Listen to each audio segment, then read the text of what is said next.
Estado que pide perdón, habría que preguntar si qué es ese Estado, porque pareciera una abstracción pura, una cosa, un objeto.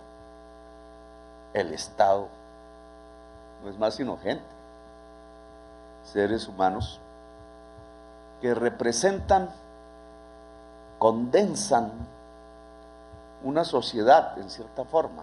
El Estado no es más sino un fluido de la sociedad, una condensación de la sociedad.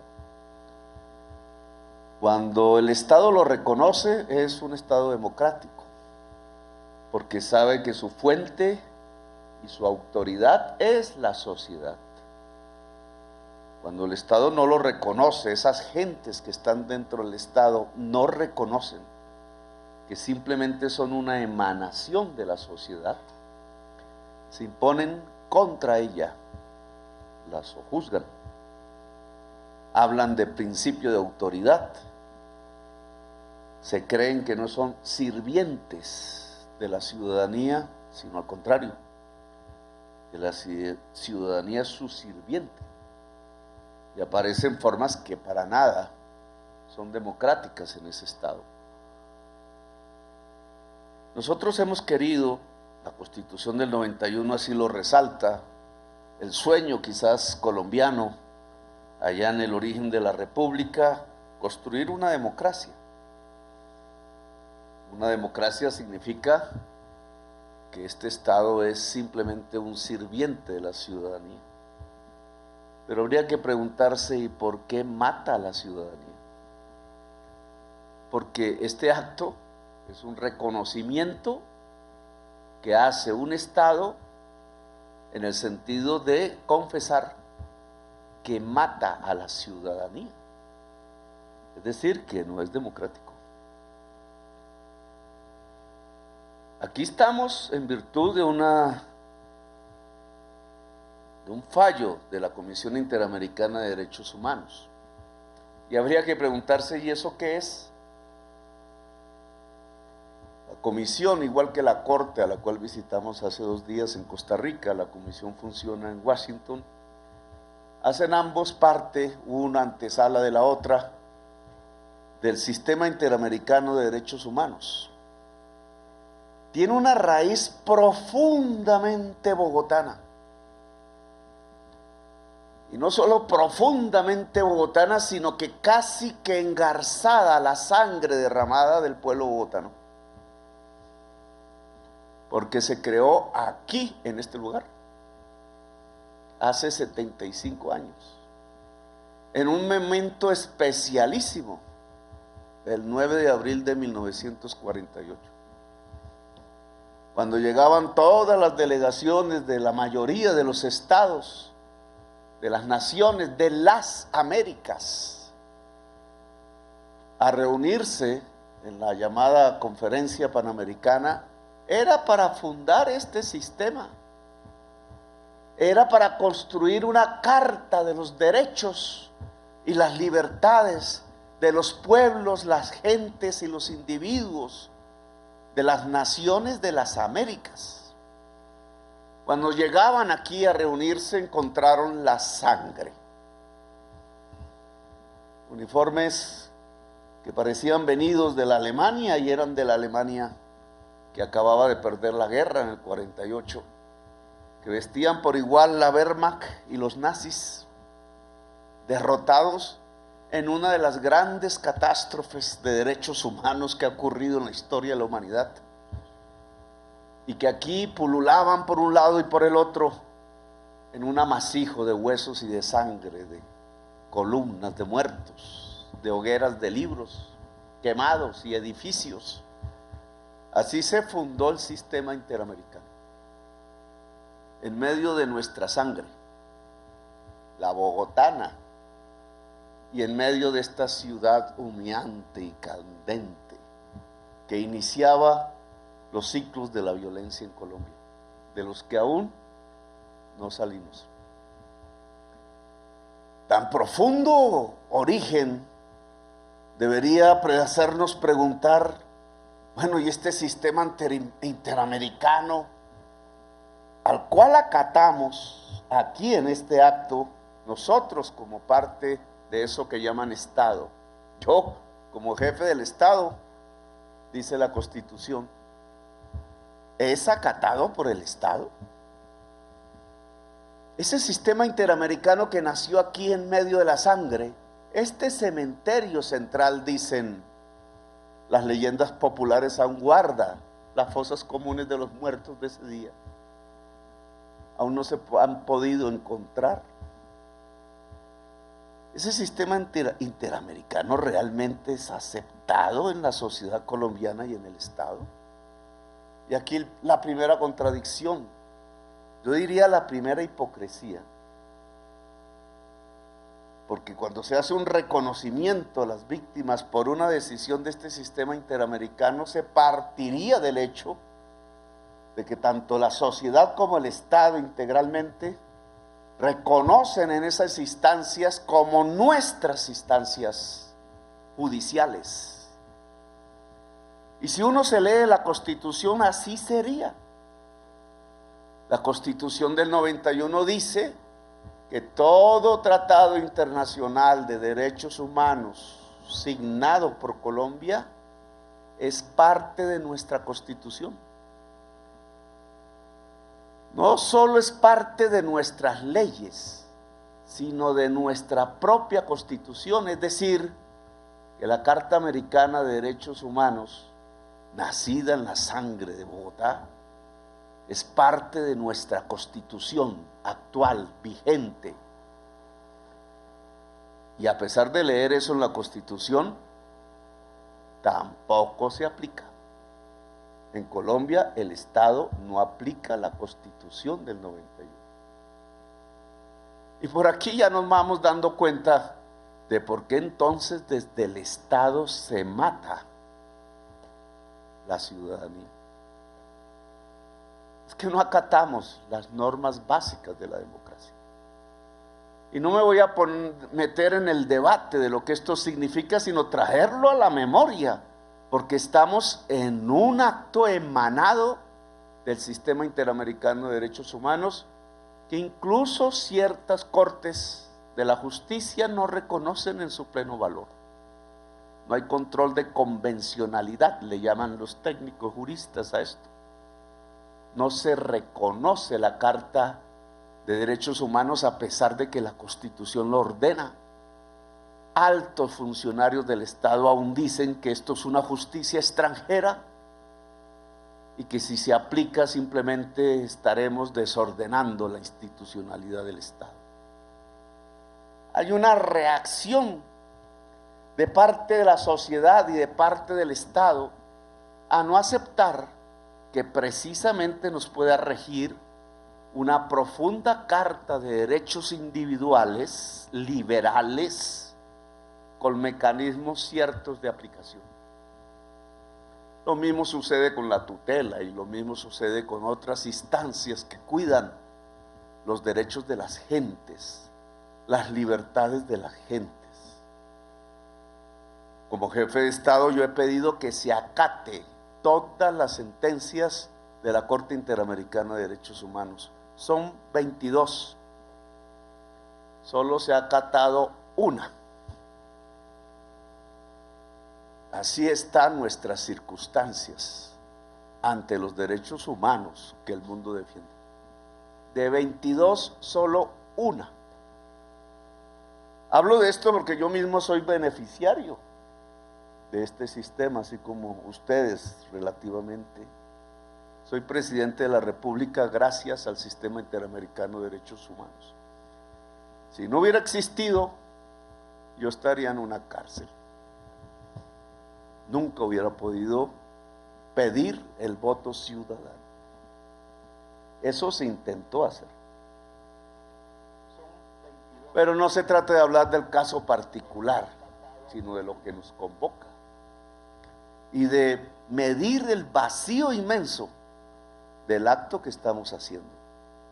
Y es que ni siquiera aún el Estado colombiano reconoce el Sistema Interamericano de Derechos Humanos, a pesar que el Estado colombiano firmó el tratado internacional aquí, en esta ciudad donde comenzó en medio de la sangre y en medio de las llamas.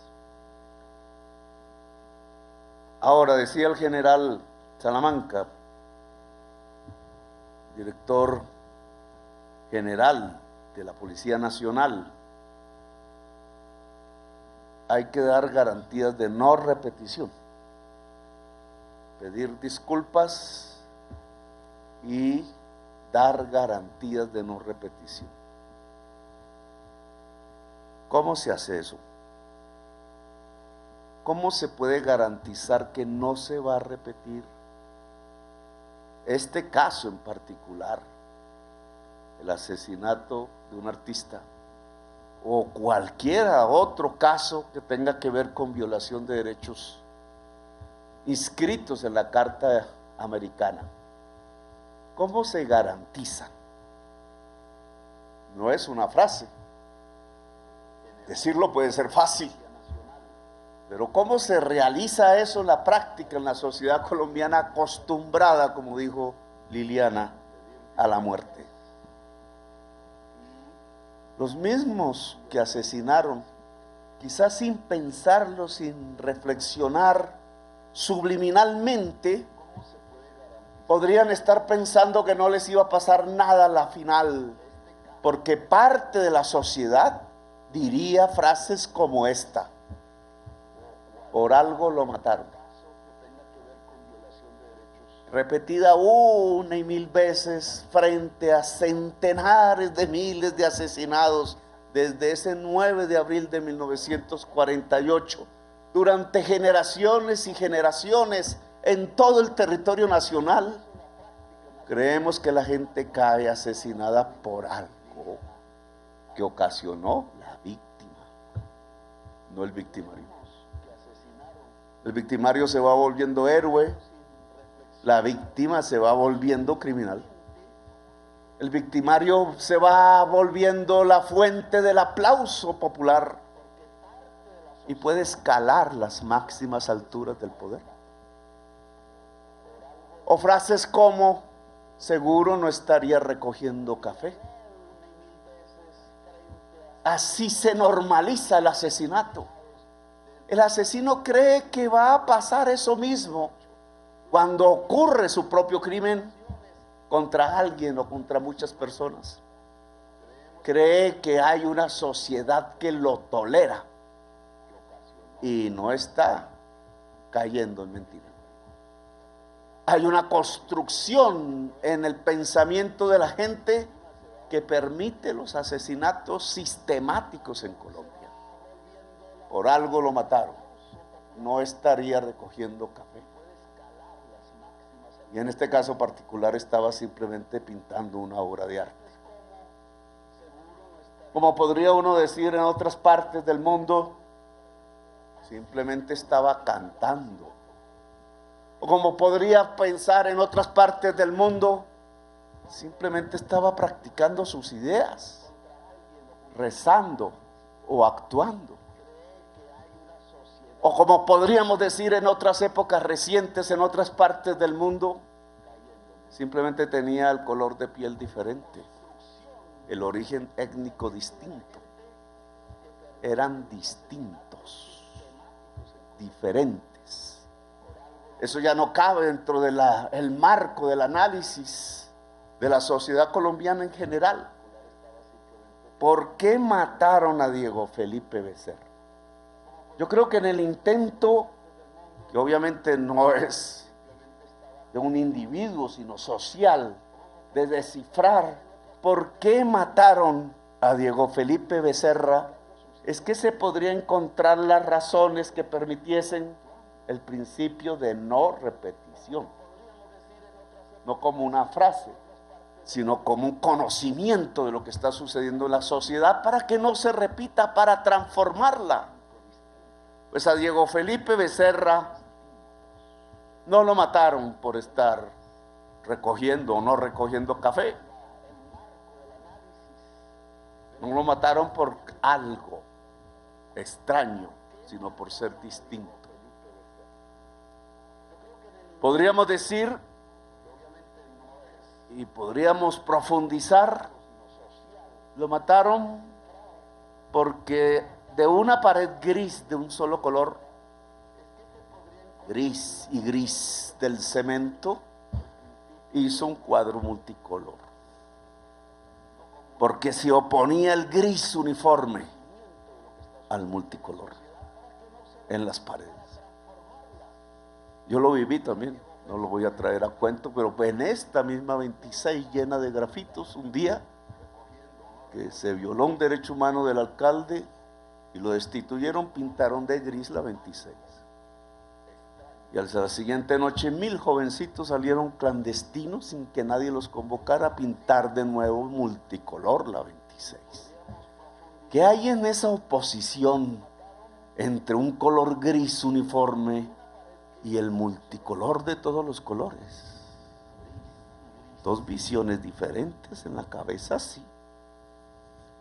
Alguien que piensa que lo normal es que todo tenga un solo color, mientras otros piensan que lo que debería suceder es un estallido multicolor de las paredes. Hay una diferencia allí que debería hacernos pensar. El asesino creyó que era bueno asesinar, entre comillas, porque había que hacer respetar el gris uniforme de la pared, y que lo subversivo y lo que había que perseguir e incluso disparar contra él era el estallido multicolor de esa misma pared. Esa diferencia no nos debería hacer reflexionar un poco. No podría asimilarse a cosas parecidas que no solamente tienen que ver con paredes, porque incluso si uno quisiera profundizar en esto que llaman el urbanismo, que a los alcaldes les gusta, las alcaldesas y las fuerzas ciudadanas de una gran ciudad como Bogotá, ¿es mejor Bogotá llena de gris o una ciudad que se convierte en un lienzo artístico? Una ciudad que en cualquier calle puede hacer una galería, una existencia urbana rodeada de estética. ¿No es mejor? ¿Qué será mejor, un individuo en medio del hierro y el cemento gris, o un individuo rodeado del arte? ¿Quién matará al final?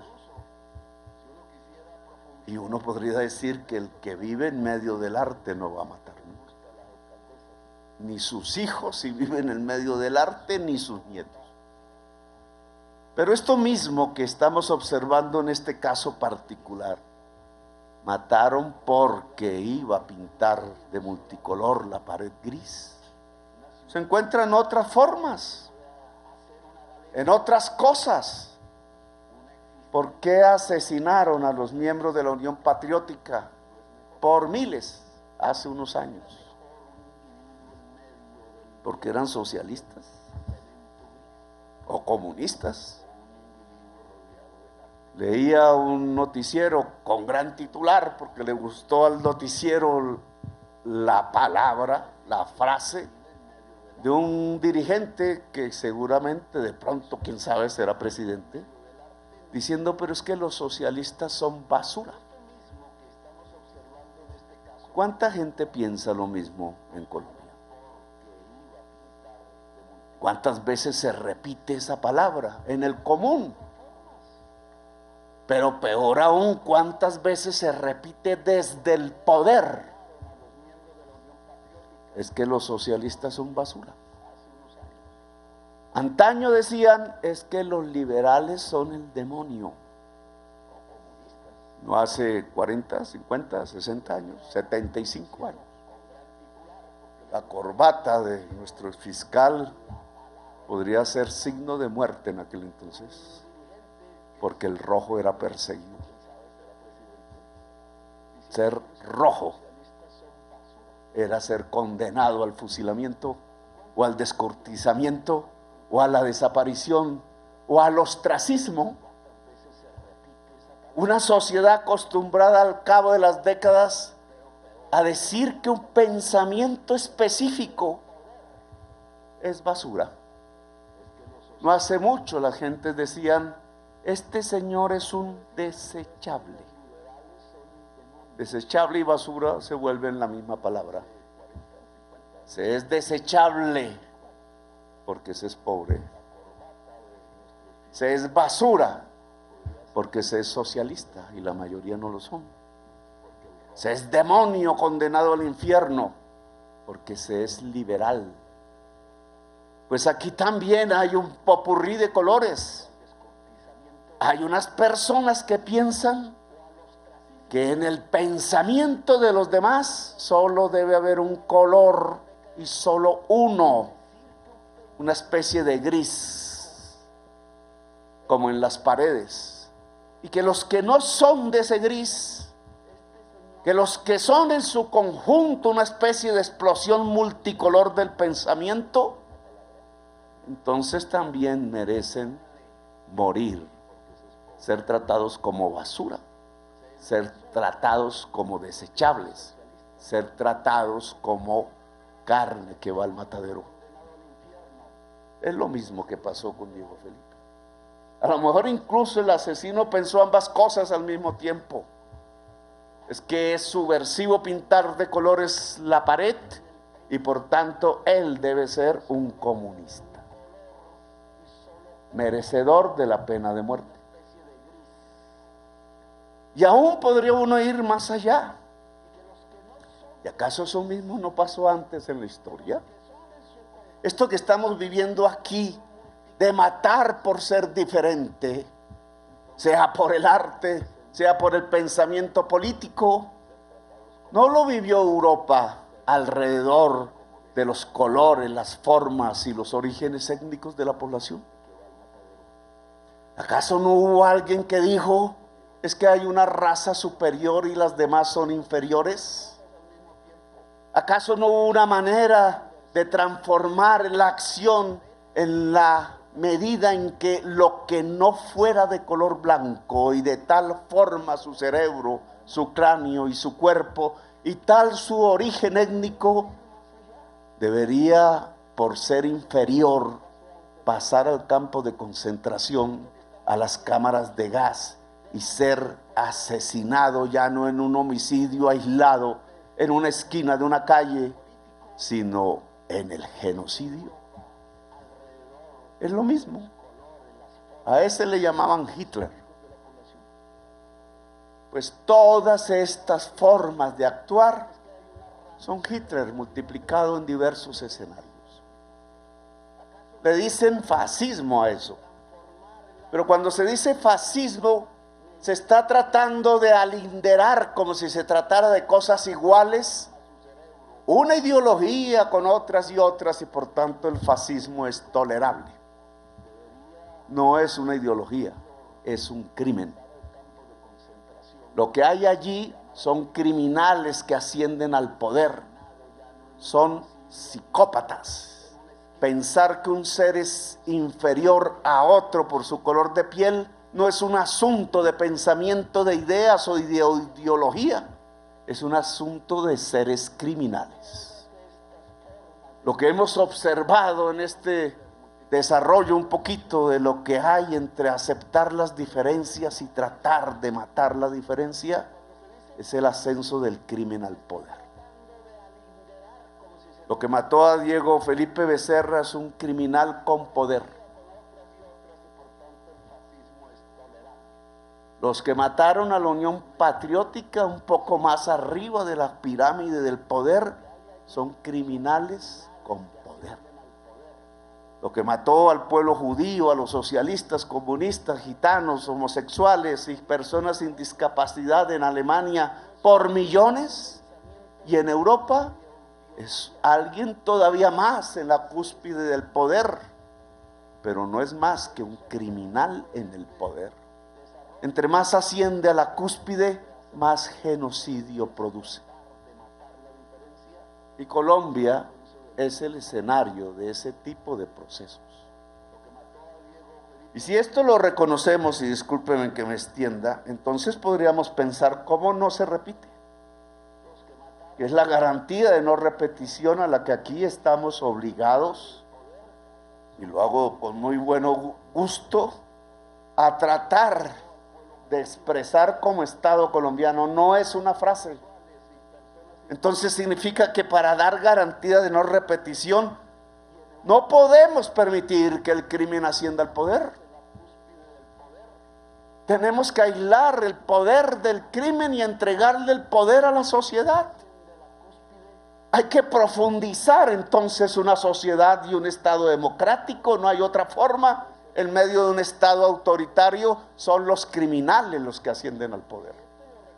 Y no daremos garantías de no repetición entonces, sino que esto se repetirá una y otra vez, y por miles y decenas de miles y centenares de miles, como ha sido nuestra historia hasta este momento. Es una democracia en oposición al crimen en el poder. Lo que tenemos que hacer es profundizar la democracia, poner la democracia en movimiento. Lo que tenemos que hacer en el tiempo que aún nos quede es hacer explotar los muros de múltiples colores, y las voces de múltiples colores, y los pensamientos de múltiples colores, todas las esquinas de múltiples colores. Es un momento de rebeldía, porque es que para dejar que los criminales asciendan al poder solo hay que quedarse en silencio, y para impedirlo solo hay que ser rebelde. No sé cómo pensaría Diego Felipe Becerra en estos términos, pero por sus cuadros era un rebelde. Y las sociedades solo avanzan por las y los rebeldes. Si no fuese esa rebeldía la existente, la humanidad hace tiempo se hubiera ido al matadero.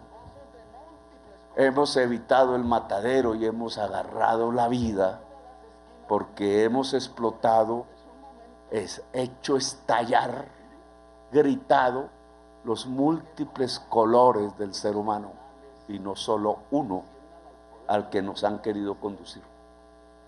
En la fuerza pública, entonces hay que quitar un concepto fundamental para que esto no se repita. Llámese militares, policías, etcétera. El famoso enemigo interno. El asesino, que pensaba cuando asesinó que había un enemigo interno en Colombia, y por tanto había que extirparlo. Era el que pintaba la pared. Cuando asesinaron a la Unión Patriótica en sus militantes, ¿qué pensaban? Que había un enemigo interno al que había que quitar del camino como fuera. Cuando asesinaron los 6.402 jovencitos para hacerlos parecer como bajas de la guerrilla, ¿qué pensaban? Que como eran pobres en los barrios populares, eran parte de un enemigo interno, y que por tanto era legítimo fusilarlos y hacerlos pasar como guerrilleros. ¿Qué diferencia, pensarían, hay entre un joven pobre y quizás discapacitado de un barrio popular de Colombia y un guerrillero? No hay mucho. Ni siquiera es mucha con la base de un policía o de un soldado del ejército. Son la misma clase, la misma juventud, los mismos problemas, los mismos barrios, las mismas veredas, las mismas etnias, los mismos colores de piel. Pero los enfrentan, los hacen matar unos con otros. Entramos al fratricidio. ¿Por qué? Porque creemos que hay un enemigo interno. El enemigo interno es el diferente, es la diferente. Si nos vamos unas calles acá en la noche, es la travesti que anda por la calle, es el homosexual que se sienta en la esquina, es la señora trabajadora sexual que no tiene cómo llevarle el pan a sus hijos. Si nos vamos por allá, es el que pinta la pared. Y si nos vamos por allá, es el que grita rebeldías. Y si nos vamos más allá, es el que se viste distinto. Y el que se va más allá es porque piensa en otros futuros. Y el que va más allá es un enemigo interno simplemente porque piensa diferente, o escribe diferente, o le está diciendo a las gentes cosas diferentes que no deben escuchar. Si queremos garantía de no repetición la fuerza pública en Colombia, y esa es una orden del jefe del Estado, debe abandonar el concepto del enemigo interno y educarse en los conceptos de la democracia. Bonito sería, señor general Salamanca, director de la policía, que por centenares de miles se editara la Carta Interamericana de los Derechos Humanos y se repartiese entre todos los miembros de la policía, del ejército, en otras instituciones, y se discutiera en colectivo. No un aprendizaje formal, que además perfectamente la carta podría terminar en las canecas de la basura, como basura. No, una discusión activa en la base misma de 5 o 6 policías en cada estación, en cada CAI, que han leído de allí, que piensan de ello en la práctica cotidiana de la acción de la policía. Una policía sin enemigo interno es una policía humana. Una policía humana es una policía que sabe que su esencia fundamental es defender derechos y libertades de todo ser humano en el territorio, independientemente de cómo piensa, de qué plata tiene en el bolsillo, de cómo viste, de qué pinta las paredes o no las pinta, de su propia diferencia. Una policía humana es la que entiende la diversidad. Una policía que crea en el enemigo interno siempre estará pensando en un solo color, el gris que quiso extender por la ciudad, y para ello intentó e hizo matar a un artista. Gracias, muy amables, por haberme escuchado.